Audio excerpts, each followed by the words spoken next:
sun went down as across the hill, and the town lit up, the world got still. I'm learning to fly.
Wow.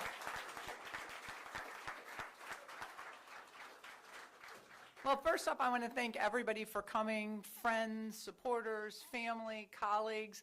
It's an amazing day. It is my honor to introduce somebody that needs absolutely no introduction. He is the longest serving governor in South Carolina's history. He is the most popular governor in South Carolina's history. Yes.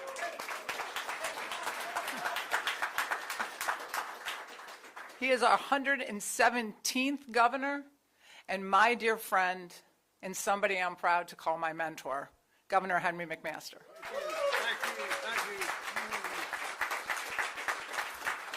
Thank you very much, and y'all might have noticed I brought my favorite wife, Peggy Jean McMaster, is here as well. Big smile, girl. There you go. That's good. Well, y'all, I'm delighted to be here. I'm going to be very brief. I just have a few things to say. We made a good video the other day. You may have seen it. But we've got a great team, and everybody here is a part of that team. You can't get anything done without a team. You notice in football games and in other athletic things, they have a team, and everybody knows what they do and knows the direction they're going in, and they're all working together, pulling in the same direction, rowing in the same direction. You can think of all the analogies. Well, that's what Pam and I have been doing. Pamela, be very official, Pamela. You know, Jimmy Carter got into a scrape whether he could put Jimmy Carter on there or James Earl Carter. Y'all remember that? There was laws, had a lawsuit over it. Well, this is Pam or Pamela, and she just called her your next governor. It'd be a lot easier. Right? But we've done a lot of things, and years ago when I realized now I was the first one to pick the lieutenant governor, pick my running mate, and I wanted somebody who had a business background, who knew some people, who was a Trump supporter, of course, and was willing to get to work and do the things necessary to make this state even greater. My goal has been and still is and always will be to make this the best place in the whole world to live, work, and raise a family. This is a great state, and you've heard me preach that, the history, no other place like this on this earth. And people all over the world are finding that out, and that's why we are booming. That's why businesses all over the world want to come here. Why? They want to be in this environment. You can look out the window. There's nothing like the natural environment that we have. We have to protect it. But it's always the people. They say the people of this state are different from anywhere else. We're called a handshake state. I've heard executives say over and over, they say, I'd rather have your hand in mine and your word than a signed contract. Now that means something, and they don't say that everywhere. So we've got a good thing going. We are succeeding. We are winning left and right. We've had the largest tax cut in our history. We've got law enforcement officers now in every school. Just a few, can't find one yet, but we've given them the money. That's 1,283 schools. Safe because they have those law officers in there. We've raised, thank you. We've raised teacher pay. Our goal at the beginning was to go up to at least $50,000 a year for minimum pay for a brand new starting teacher. And with our leaders in the legislature, we go get that done. We got one more step to go. We're going to go $50,500 this legislative session. We've helped our military, our veterans. This is a military-friendly state. We are doing the kinds of things that need to be done. We're protecting life, born and unborn. We're preserving land. We're preserving the family farm. We're cutting taxes, largest tax cut in our history. All of these things, but you can't do it without a team. And what Pamela and I have done with a lot of help from leaders in this room right now and others not here, we've set the course for the future of this state. We know that we must have the strongest economy, we must have strong education, and we must protect that cultural and natural environment, all of our heritage. If we do those things, we'll have done our job. What will South Carolina look like in 100 years? That's the question you have to ask every time we do anything, every time we pass a law or don't pass a law. And with a leader like Pam, She has learned about government. She has been my eyes and ears. She has given me advice. She has carried our message. She has taught the talk. She's walked the walk, talked the talk. She's done the things necessary. I trust her. I believe in her. And I like her family too. David's okay. Now Pam doesn't like to race stock cars, but David does. So we got it all covered. But ladies and gentlemen, it is a thrill for me and for Peggy to be here to urge you. We want to endorse Pam for our next governor, urge you to get behind her. Be sure we have to keep winning. South Carolina has been winning. We need to keep winning with Pamela Evette as our next governor. Thank you.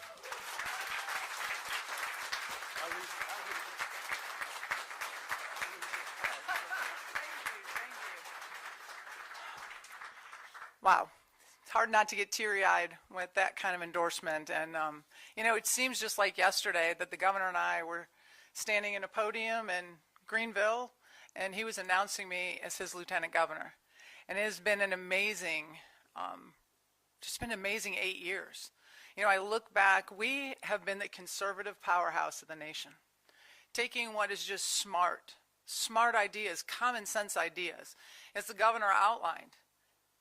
Largest tax cuts in our state's history, increasing pay for our law enforcement, which we all know is why so many people are moving to South Carolina, making sure that we raised teacher pay and kept our people safe. And if you like what you saw in this first chapter, you're going to love what you see in the next chapter.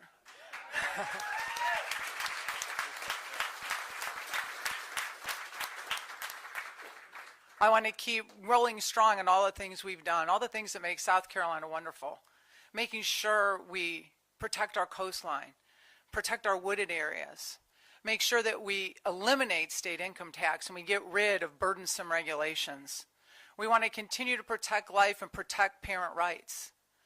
And so I just want to thank you all so much for being here today. It is amazing to think how you can actually take solid business principles. When the governor asked me to run as his lieutenant governor, I think the first thing I asked him is, why me? I'm not a career politician. I've never been in politics. I wasn't even my high school class president. And it was endearing when he said, I want a business person. I want somebody who has signed the front paychecks. I want somebody who has been able to move the economy and work with businesses. And those were all the things I said when I supported President Trump. I wasn't in the political world. I was sitting at my desk going, we need more business people. Because I'll tell you, as business people, we sit around all the time and we say, why can't government run more like a business? But never once have I heard in my life business people sit around and say, wow, I wish our businesses ran more like government. And that was exactly the role Governor McMaster charted for me. I want to thank you all for being here. I want to thank you all so much for your support. June 9th is coming quick, and I plan on winning this on June 9th. So I need all of you there with me.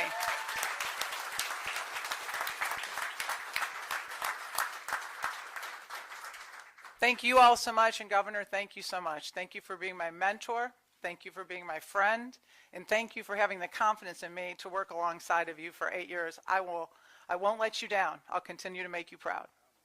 Thank you all.